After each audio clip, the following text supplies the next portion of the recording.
Halo Sobat Hatse, balik lagi nih sama kita. Sering gak sih ngerasa kok kayaknya banyak banget tanaman di sekitar kita, bahkan di dapur, yang katanya bisa jadi obat?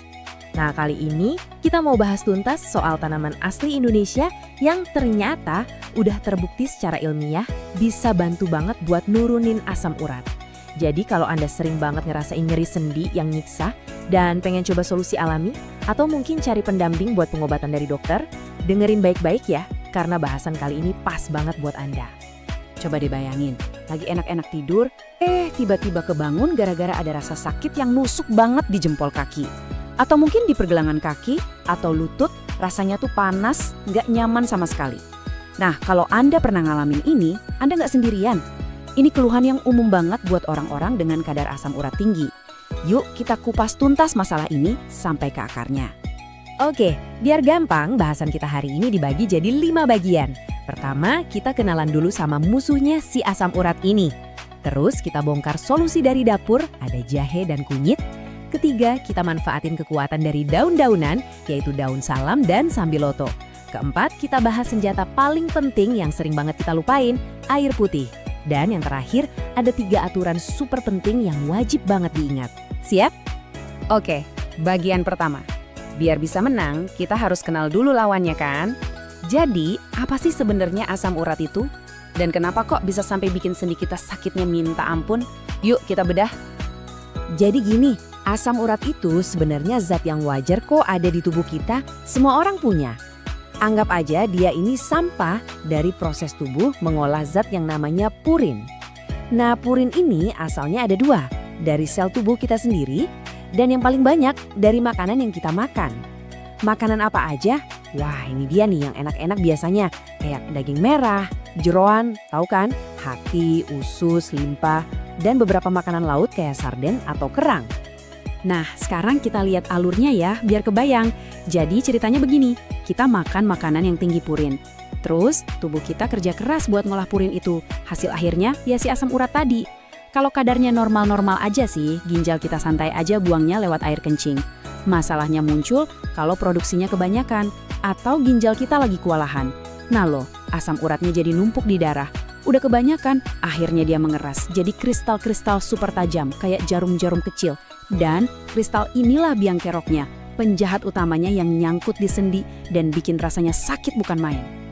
Nah, gara-gara kristal tajam tadi, muncullah gejala-gejala yang mungkin udah akrab banget buat sebagian dari Anda. Sakitnya tuh bukan pegelinu biasa loh, ini tuh tajam, nusuk, dan seringnya datang tiba-tiba, kayak diserang gitu. Terus sendinya kalau dipegang panas, kelihatan bengkak, merah banget, dan akhirnya jadi kaku, susah digerakin. Nah, kondisi kayak gini nih yang dalam dunia medis disebut penyakit gout. Oke, sekarang kita masuk ke bagian solusinya, bagian yang ditunggu-tunggu. Dan enaknya kita nggak usah cari-cari yang aneh-aneh dulu. Coba deh cek dapur, kemungkinan besar 2 jagoan pertama ini udah ada di sana. Kita bakal ngobrolin soal si anget jahe dan si kuning kunyit. Yang pertama, jahe. Pasti semua tahu kan? Nah, menurut banyak penelitian, di dalam jahe itu ada senyawa super yang namanya gingerol. Inilah yang bikin jahe rasanya anget-anget pedes gitu. Tapi yang lagi keren lagi, gingerol ini tugasnya 2, sebagai antioksidan dan sebagai anti radang yang kuat banget. Jadi dia langsung bekerja buat ngempesin bengkak dan ngurangin rasa sakit di sendi-sendi kita. Cara pakainya gampang dan macam-macam banget. Kalau mau diminum ada 2 cara gampang. Pertama, ambil jahe, geprek, terus seduh pakai air panas, tunggu sebentar, minum anget-anget. Atau cara kedua, iris tipis-tipis jahenya, rebus sekitar 10-15 menit, terus minum deh airnya. Nah, selain diminum, jahe juga jago loh buat kompres dari luar. Caranya, jahenya diparut, rebus bentar, terus celupin kain bersih ke air rebusannya, baru deh kompres di bagian yang sakit selama 15-30 menit. Enak banget, anget. Nah, temannya jahe, si kunyit. Gimana ceritanya? Di dalam kunyit, pahlawan utamanya itu namanya kurkumin. Banyak penelitian bilang kalau kurkumin ini jagoan anti radang alami.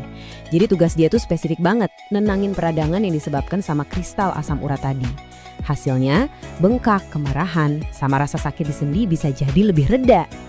Bikinnya juga gampang banget. Cukup campurin bubuk kunyit atau air perasan kunyit segar ke air anget. Kalau mau lebih nampol, bisa ditambahin perasan lemon atau sedikit cuka apel. Eits, tapi tunggu dulu. Ini ada catatan penting banget ya. Kalau Anda punya masalah sama lambung atau punya riwayat sakit mah, mendingan jangan pakai lemon sama cuka apelnya ya. Soalnya asem. Cukup kunyit sama air anget aja, itu udah bagus banget kok. Oke, dari rimpang-rimpangan dapur, sekarang kita pindah ke dedaunan. Ada 2 daun sakti nih buat urusan asam urat. Daun salam yang wangi itu, sama daun sambiloto yang terkenal pahitnya. Tapi jangan salah, di balik itu ada kekuatan besar. Yuk kita lihat cara kerjanya. Siapa sangka daun salam itu gak cuma buat nambahin wangi di masakan loh. Daun ini tuh kaya banget sama zat-zat bagus. Nah, buat asam urat, tugas utamanya adalah sebagai diuretik alami. Apaan tuh diuretik? Gampangnya gini, dia itu ngebantu ginjal kita biar lebih rajin bikin air kencing. Kalau kita sering kencing, otomatis kelebihan asam urat di tubuh jadi lebih gampang kebuang keluar. Bener-bener kayak ngebersihin dari dalam kan? Cara bikinnya gini, siapin aja sekitar 20 gram daun salam, terus rebus pakai air sekitar 400 ml atau kira-kira 2 gelas lah ya. Rebus saja terus sampai airnya sisa setengahnya, jadi sekitar 1 gelas. Nah, air rebusan ini diminum 2 kali sehari. Tapi ingat ya, yang paling penting di sini tuh kuncinya cuma satu, konsisten. Yang namanya herbal itu butuh waktu, jadi harus rutin. Paling nggak 2-4 minggu, baru deh kerasa efeknya. Sekarang mari kita hadapi si pahit sambiloto. Iya ya, kita tahu rasanya emang pahit banget, tapi di balik pahitnya itu ada khasiat yang luar biasa. Ada penelitian yang bilang kalau sambiloto itu punya senyawa jagoan bernama andrografolide. Cara kerjanya beda banget sama daun salam. Kalau daun salam bantu di bagian pembuangan, nah si andrografolide ini kerjanya di pabriknya. Dia ngeblok enzim yang tugasnya bikin asam urat di tubuh. Jadi dia nyerang langsung ke sumber masalahnya. Keren kan? Terus gimana cara minumnya? Ada 2 pilihan nih. Cara tradisional ya direbus aja daunnya. Mau yang seger atau kering sama aja. Terus minum airnya. Tapi kalau Anda termasuk tim yang gak kuat sama rasa pahit, tenang aja. Zaman sekarang udah gampang. Udah banyak banget ekstrak sambiloto yang dijual dalam bentuk kapsul. Praktis, tinggal telan, gak kerasa pahitnya. Kita udah ngomongin 4 tanaman hebat tadi. Tapi sekarang kita mau bahas sesuatu yang paling simple, paling murah, gratis malah, tapi justru jadi senjata paling krusial, paling penting dalam melawan asam urat. Apa itu? Betul, air putih. Targetnya 2 liter sehari, atau gampangnya sekitar 8 gelas. Angka ini bukan cuma saran basa-basi ya, ini beneran pondasi paling dasar buat ngatur asam urat. Kenapa sih air sepenting itu? Logikanya sederhana banget. Coba bayangin, asam urat itu kan perlu dilarutin biar bisa dibuang sama ginjal. Pelarutnya apa? Ya air. Kalau tubuh kita cukup air, asam uratnya jadi encer, gampang dibuang lewat kencing. Kristal-kristal jahat tadi jadi susah terbentuk. Jadi, anggap aja air putih itu kayak pasukan pembersih di dalam tubuh kita yang kerja 24 jam non-stop. Oke, kita udah bahas semua solusinya, dari dapur sampai dedaunan.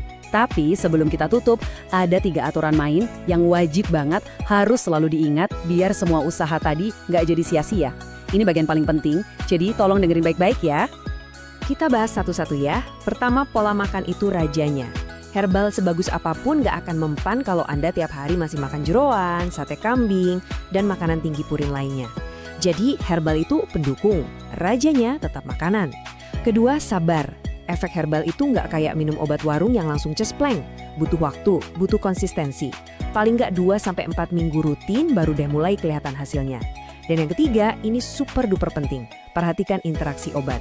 Kalau Anda lagi minum obat dari dokter, misalnya obat darah tinggi, diabetes, atau pengencer darah, hukumnya wajib ngobrol dulu sama dokter sebelum mulai rutin minum herbal-herbalan ini. Jangan sampai niatnya baik malah jadi masalah. Nah, setelah dengerin semua pilihan tadi, dari jahe yang anget sampai sambiloto yang pahit tapi manjur, kira-kira mana nih yang paling bikin Anda penasaran buat dicoba duluan? Coba deh pilih satu yang paling gampang buat Anda, mulai dari situ, dan yang penting konsisten. Semoga benar-benar ngebantu ya. Terima kasih banyak udah nyimak, sampai ketemu lagi di bahasan seru lainnya.